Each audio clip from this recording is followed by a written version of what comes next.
APPSC group 2 2026 and APPSC group 1 2026 టార్గెట్‌గా మన క్లాసులు ఇప్పటి నుంచి కంటిన్యూ అవుతాయి. దాంట్లో క్రూషియల్ రోల్‌ని ప్లే చేసేది అటు గ్రూప్ 1 మెయిన్స్ ఆన్సర్ రైటింగ్‌లో గానీ, గ్రూప్ 1 ప్రిలిమినరీలో గానీ, గ్రూప్ 2 ప్రిలిమినరీలో గానీ, గ్రూప్ 2 మెయిన్స్‌లో గానీ కీ రోల్‌ని ప్లే చేసేది కరెంట్ అఫైర్స్. యూపీఎస్సీలో కరెంట్ అఫైర్స్‌ని బేస్ చేసుకునే ఎక్కువ 80% పేపర్ అనేది కన్‌స్ట్రక్ట్ అవుతూ ఉంటుందండి. ఎందుకంటే ఒక అడ్మినిస్ట్రేటర్‌కి కరెంట్ ప్రాబ్లమ్ సాల్వింగ్ అనేది అర్థం కావటం చాలా ఇంపార్టెంట్. అడ్మినిస్ట్రేషన్ చేసేటప్పుడు ప్రెజెంట్ ప్రాబ్లమ్‌ని సాల్వ్ చేయాలి బేస్డ్ ఆన్ హిస్టారికల్ ఇంపాక్ట్.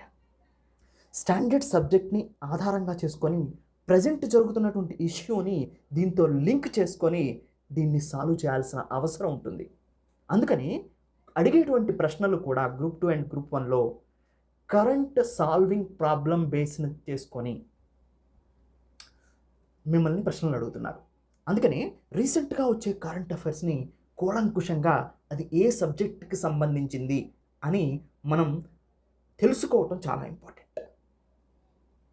మనకి సపోజ్ రీసెంట్‌గా ఆంధ్రప్రదేశ్ జియోగ్రఫీ తీసుకున్నాం అనుకోండి.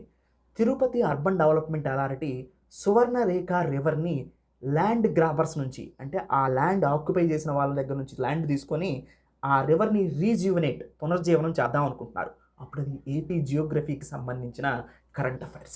కరెంట్ అఫైర్సే కంటిన్యూ అనటానికి లేదు.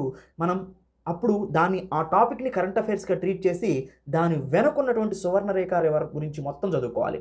అది 130 కిలోమీటర్లు ప్రవహిస్తుందని, ఇండిపెండెంట్ రివర్ అని, తిరుపతిలో చిత్తూరులో పాకాల్లో పుడుతుందని, బే ఆఫ్ బెంగాల్‌లో నెల్లూరు తర్వాత కలుస్తుందని, ఇలా డీటెయిల్‌గా మనకి కాన్సెప్ట్ ఓరియంటేషన్‌తో కరెంట్ అఫైర్స్ బ్యాక్వర్డ్ లింకేజ్‌ని మనం ఫాలో అవుతూ ఉండాలన్నమాట. అందుకని ఎస్వీఆర్ అకాడమీలో గ్రూప్ 2కి, గ్రూప్ 1కి 50% మార్క్స్ వెయిటేజ్ కలిసే విధంగా ఈ current affairs backward linkage plan చేయడం జరిగింది. ఎగ్జామ్ అయిపోయే వరకు ఈ మాడ్యూల్స్ వస్తానే ఉంటాయి. మీరు ఇప్పటి నుంచి మొదలుపెట్టి ఎగ్జామ్ అయిపోయే వరకు కూడా SVR academy online course group 2 తీసుకున్నా, మీరు గ్రూప్ 1లో తీసుకున్న రెండిట్లో కూడా ఈ కరెంట్ అఫైర్స్ బ్యాక్వర్డ్ లింకేజ్ ఉంటుంది. దీన్ని మస్ట్ అండ్ షుడ్‌గా అందరూ ఫాలో అవ్వండి. దీంట్లో current economy, current polity, current Geography, current art and architecture topic, current environment, current international relations, current science and technology, sustainable development, ఇలాంటి ముఖ్యమైన విషయాలన్నింటినీ కూడా నేను దీంట్లో కవర్ చేస్తాను. So current affairs backward linkage CBL అనే ఫోల్డర్ ఉంటుంది. సిబిఎల్ అనేది ఫాలో అవటం మస్ట్ అండ్ షుడ్.